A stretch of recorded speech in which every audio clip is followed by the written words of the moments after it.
Lorsqu'il était devenu candidat à la présidence en 2016. C'est la première fois que je l'ai rencontré. C'était un homme humble, très simple,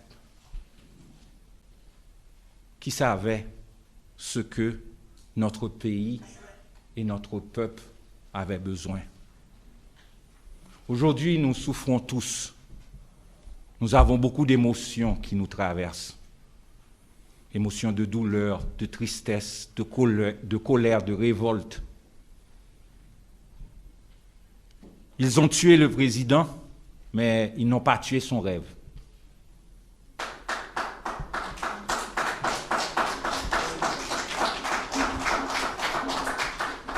Ils ont assassiné le président, mais ils n'ont pas réussi à assassiner ses idées.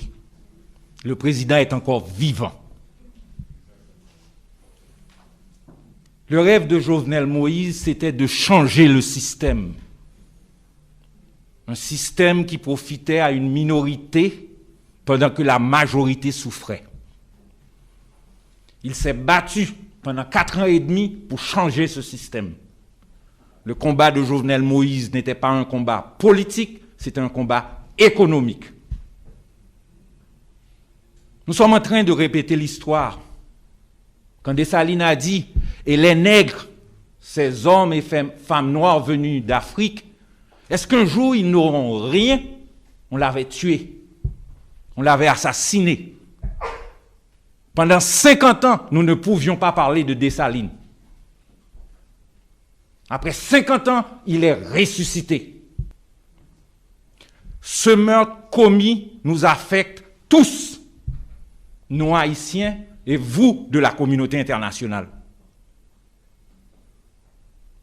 Le message envoyé à travers ce meurtre est un message à tous les Haïtiens et les démocrates du monde. En tuant le président, ils envoient un message à nos juges. Si demain matin, ils prennent une décision qui ne leur convient pas, ça peut aussi vous arriver. C'est un message envoyé aux commissaires de police et aux membres de la police. Si vous arrêtez quelqu'un que vous n'êtes pas supposé arrêter, ça peut vous arriver aussi.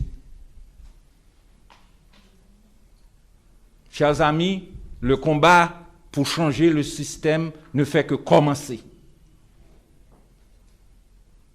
Je remercie l'ambassadeur Bochit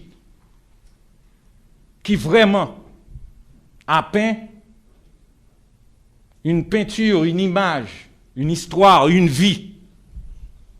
Merci ambassadeur. Le président serait fier de vous.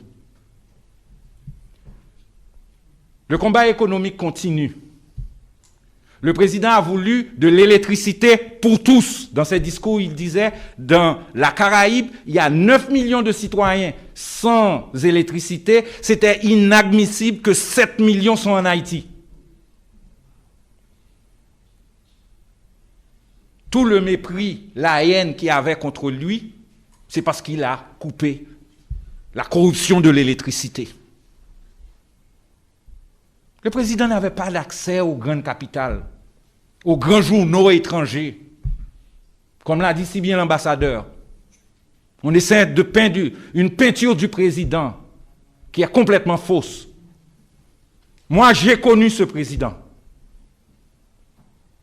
Quand il a gagné les élections de 2015-2016, qui ont été contestées et dont les résultats ont été annulés, il nous a dit tous, on était 7 autour de lui, nous allons reprendre le chemin et parler au peuple.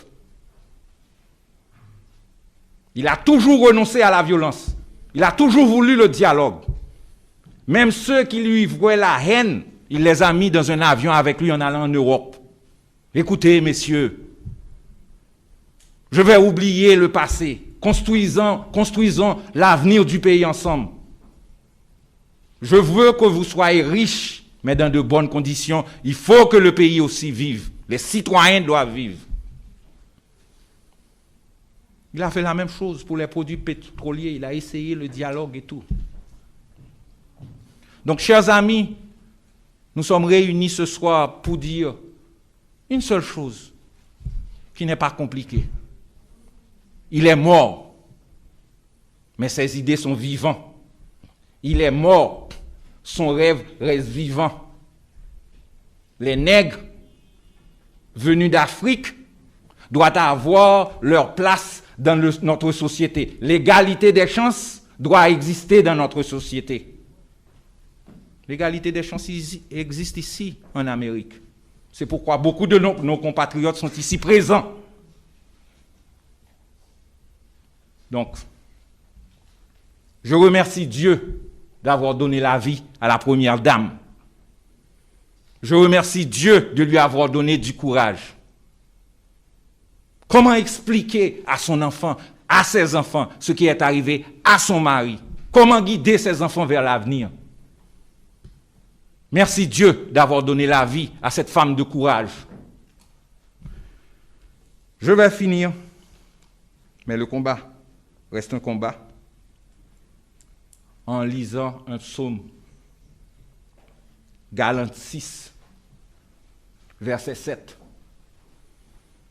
Et je pense que chaque Haïtien se retrouvera dans ce psaume. Ne vous trompez pas, on ne se moque pas de Dieu. Ce qu'un homme aura semé, il le récoltera. Merci.